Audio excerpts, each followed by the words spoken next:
Welcome back to another episode of Cinema Sitdown. Today we watch Love and Monsters from 2020, directed by Michael Matthews, starring Dylan O'Brien, who's clearly a fan favorite. And we've got a lot to say. We enjoyed what we saw, and we've got more to talk about in just a moment.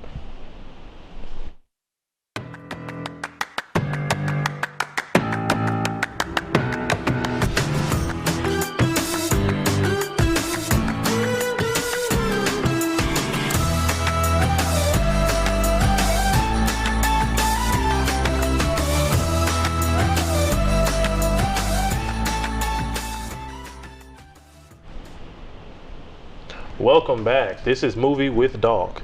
And I'm joined by some wonderful hosts joining me today, starting with... I'm Sam. Hi. I thought he was going to come this way. I didn't even look. I just assumed. You just see the motion. I just assumed. Okay. No.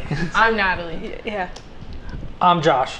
And I'm Icarus. We can never do these intros. I just assumed you'd go this way. They always go this way. It's fine. So I'm keeping them on my toes now. I never know what you're going to get. All right. That's the group cohesion.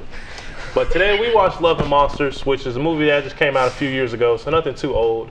And I think it still holds up today. I think there was a lot of ups in this movie. There were some negatives. I can't even really think of it off the top of my head. But starting off with what we liked, I think it was pretty good. I give it, you know what I'm saying? Yeah. Compared to some other stuff, I think it was okay. Among other movies we watched, it's probably not the worst.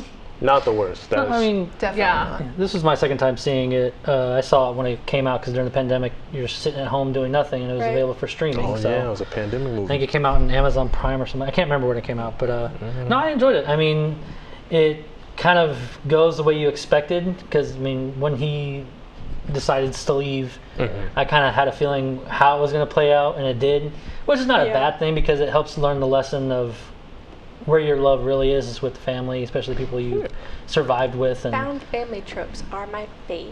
I did find it great that it had, for me, it's very hard to do this, like mixing action and horror and comedy all in one take, especially if you're doing especially if someone's under suspense, like trying to add a joke to it can be very hard to relieve you of that suspense, but it still kept me in suspense while laughing. Like this scene right here behind Natalie and Sam, like, I laughed at the dog every time, but you can tell, like, oh god, is he gonna live or die, or is the dog gonna live or die? I was thinking about how they filmed that with that dog. Low key, they were low key kind of like manhandling that dog in real life. I mean, I'm sure that dog was like, get off of me, get off of me, get off. The dog wasn't acting. The dog was just being a dog. Which worked in this scene because it looked stressed and. Yeah, I need a no animals were hurt in the making of this film. For sure, hey, no at kidding. the beginning I and looked the up, end. you know what their website does, the dog die? I looked up if the dog dies, and the dog did not die because I was stressed when it was underneath that duck. I was like, please, I can't handle it if this dog dies. And it didn't. Thank God. Did you know that they CGI dogs' tails a lot because they're always wagging? They're just so happy to be there that they can't have it That in the movie. is the sweetest fun fact we've ever had on Cinema Sitdown. I don't know how true it This is now, dog's but I too definitely fun. heard it before. So That's so sweet. Anyway, I fun didn't imagine facts. that. I didn't imagine that. Yeah, I thought the movie was really cool. Josh was saying comedy, suspense, horror, all that. Like, I thought it was mixed in really well. This shot, I liked the framing on it. I was like, wow. Yeah, Like, it Like was a my lot closer eye than I was like, thought. that was really visually appealing. Yeah, no, when it came like over the stump, I was like, wow, that's a lot closer than I thought it was. Yeah, it was scary. breathing I was like, on. Stressed Which me you think out. it would smell them being that close, but You'd think. You know what I'm And saying? I just appreciate the creativity this one had. Like, Right. you would think it'd been like aliens or something. No, it's Yeah. just mutated. Like an asteroid I just really hit liked and that. mutated the insects that we have, and all of a sudden we're at the bottom of the food chain. Like, it's very, to me, it's a little original because I don't think I've actually seen something like that before in film. So that's one of the things that appealed to me, at least. Yeah, it was like too real for me actually then. Because I knew this movie came out in 2020, so I was like, Oh, we were all in pandemic isolation anyway, mindset, so like, and we were all everything just, was like, locked up. already And locked up. Exactly. So I was I didn't like, even if think this about was that. like, and I was like, is this really far away? And I was like, okay, I got crazy. But then I was like, this would, if anything were to really happen, Yeah. all these actions are very logistical. Yeah, So no, I was it like, damn, this is real life. I feel like I relate heavily to, oh my God, Joel? Is that his name?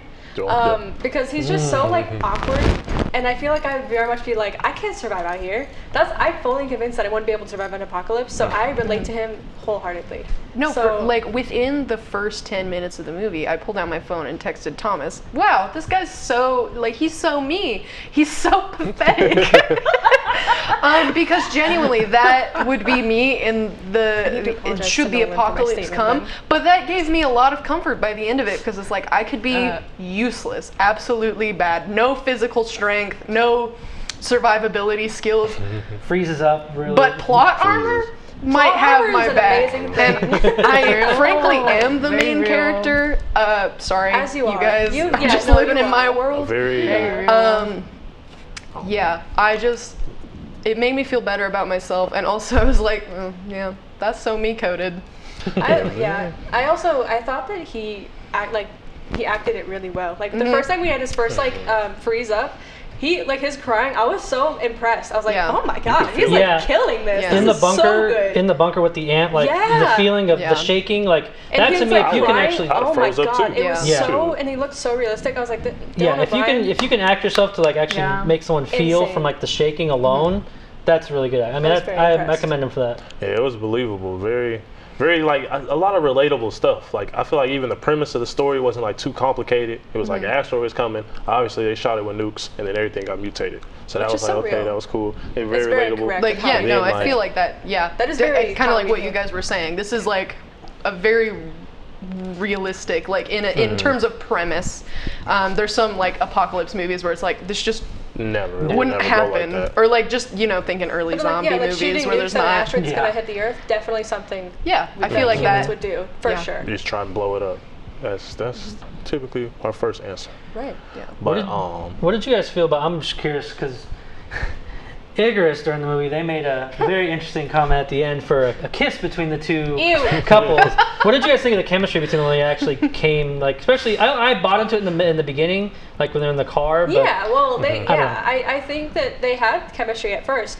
I didn't know how long it had been until they had said it, later on, after his process had started. He said it was 7 years. I was like, 7 years? I mean, they said that in the beginning sequence. Yeah, that's how long he was in the bunker. I missed that. That caught me off guard. I was like, you waited 7 years? Yeah, also from when they were teenagers to what would have been, early adulthood at that point. And then they reconnected.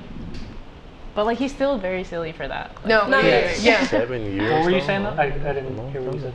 Oh, just again, very me coded. I fell in love with this person at 17, and then I'm gonna cross the monster-infected world to go meet them 7 years later when they're, I can't do math. Was it 24?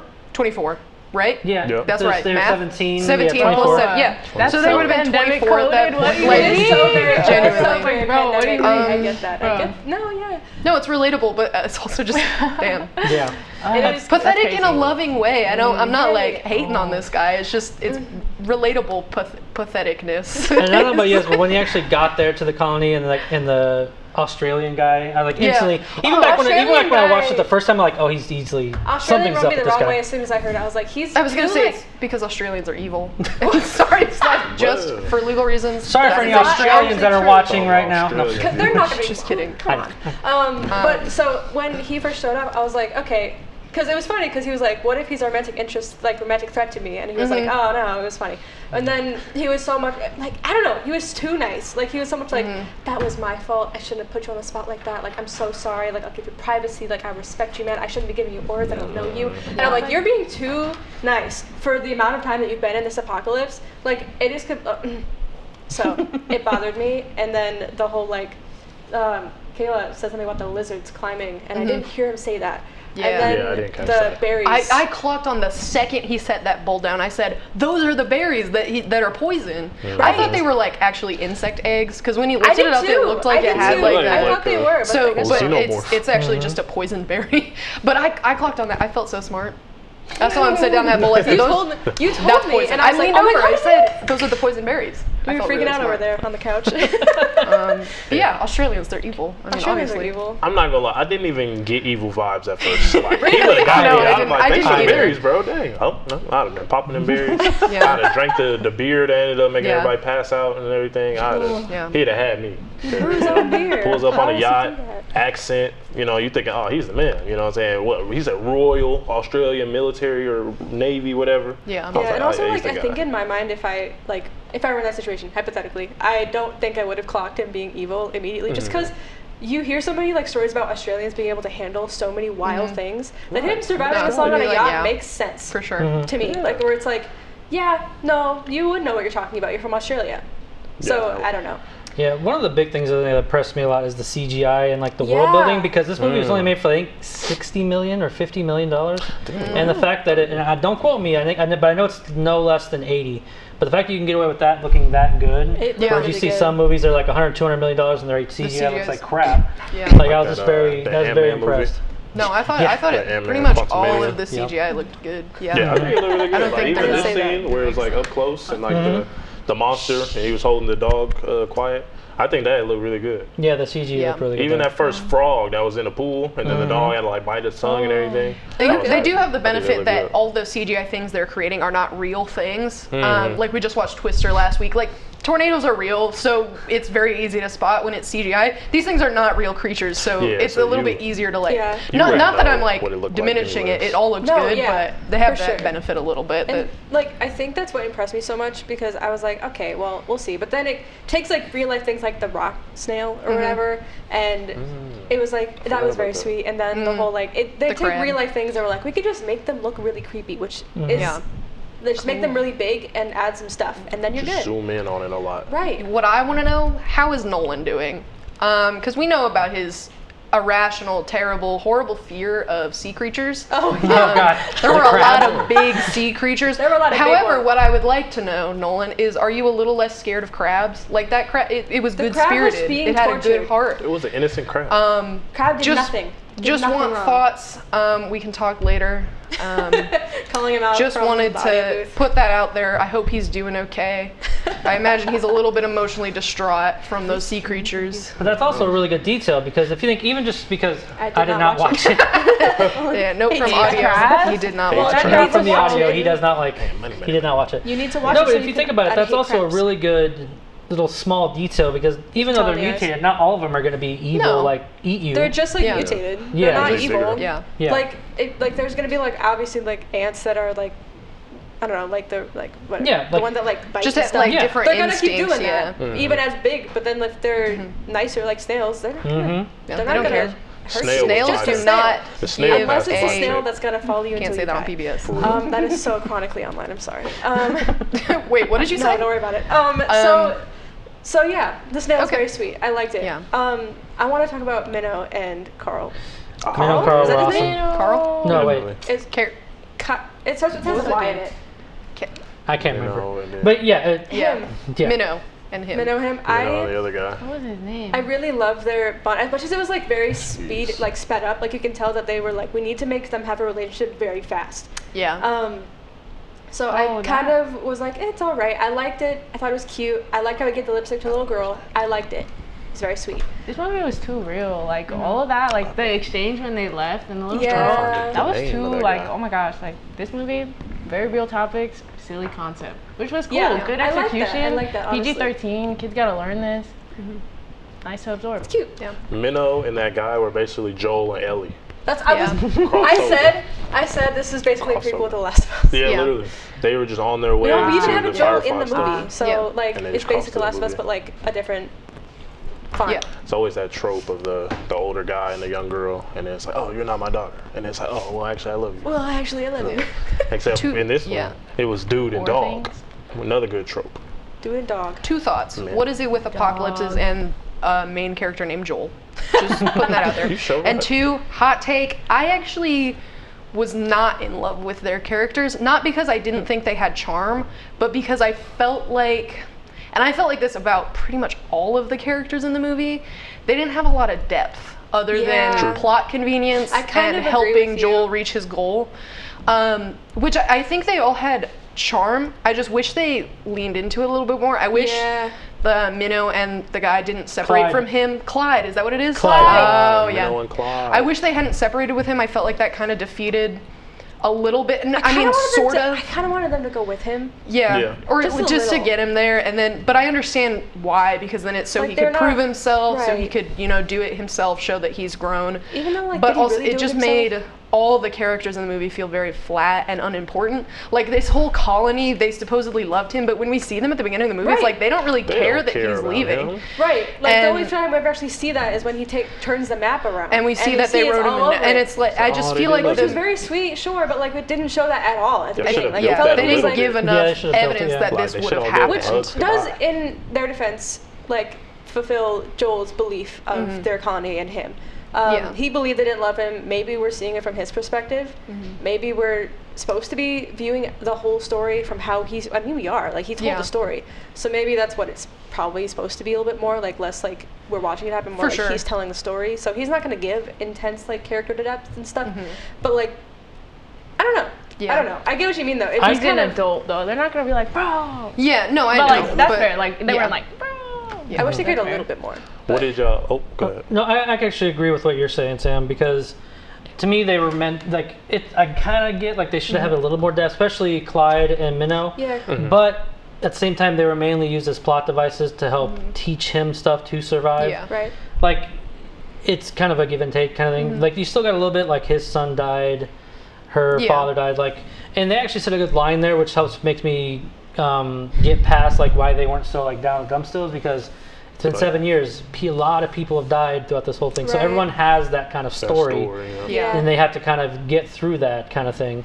So to me, like having like even his family, like his colony, being a little like letting him go, it's also like, well, that's just kind of what happens. Well, they're kind of numb to life losing and death people. and just living while you can. Yeah, that's true. So I kind of lived. I was okay with that in a little bit in a sense. Okay.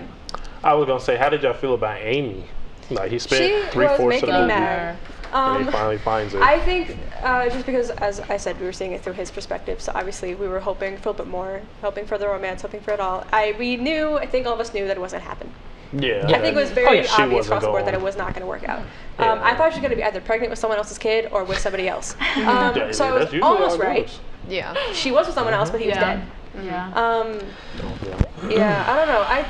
I don't know how she dealt with taking care of old people for 7 years. She has a lot of. She's a hero for that one. Yeah, so I don't know. She's okay. I wanted a little. I was gonna say I wanted a little more out of Amy. Like I feel like she just kind of was like she was picture just a perfect. Pretty face. She was a badass when we needed her to be a badass. Obviously, she came around. I was like, oh yeah, they're bad. Oh, it turns out I do love you. And it's just like. You were right, kind of how you're saying some of these characters like a little depth. I'd have liked her to have a little bit more. Yeah, the whole movie was about her. The whole movie was about her. Yeah, and then she all we got doesn't was like have that much to her. That was my only real negative. Is like all these other characters, they don't need a ton of depth to be effective, but her, I feel like we needed more. Especially like what she's been up to. Like, she said she lost someone, but like the dog had more depth than her. Yeah. That's crazy. That was one thing I wish they would have explored a little bit. Is like I want to know what happened to the dog's owner. Yeah. Like, who his owner was. Like I assumed that the owner was dead, but like we didn't know that for sure. Yeah. Maybe the owner's coming back, and all of a sudden the dog's gone. Dude, where's my dog? Where's your dog, dude? I don't know. Well. Speaking of that well, I mean, other than that, I mean, I still enjoy the heck out of this movie. It's a fun ride in that sense. Like, it doesn't need. It was effective where it needed to be. It had some heartfelt moments, but at the end of the day, it was a fun monster movie that had good. That had good monsters. Good screenplay with witty commentary. The joke about stealing the food. That one always made me laugh. That one. and that ended up being like a self-fulfilling prophecy in the end, where they're like, "We stole food." They're like, Chekhov's gun. Okay. Crazy. Well, do y'all want to give some final ratings of what y'all think? I'd probably give it like a 7.5 out of 10. My biggest grievances are with very unrealistic plot armor in some instances, as I joked about earlier, just a lot of plot convenience. But overall, I mean, it was fun. I mean, he did get poisoned. He did get poisoned. Conveniently finds the herb. The flower is conveniently there. I think it was fine just because they brought it up before. It was fine. But still. Again, great ride. He's a great actor. He's great in this role. I give it 8.5. Good time. I'd watch it again if someone put it on. So, yeah. Adam? Like any. What'd you give it? 8.5. Yeah, I'd say the same. I want to give it about an 8 just because I agree with like the character and like the plot armor and then all of that, but his acting kind of in the dog made up for it. Yeah, for dog sure. definitely made up for it. Made up for it. I'd probably give it an 8 out of 10 as well, just because it was real good, PG-13 and all that good stuff. It was a nice movie. That's a winner for you, Noah. Congratulations, we've come a long way. From Funny Games. It came a long way. I'm the real character development. But thank y'all for joining us on this week's edition of Cinema Sit Down. We've got more content coming to you this week, so make sure you're tapped in and subscribe to Red Digital Studios, and we will see you all very soon. Bye.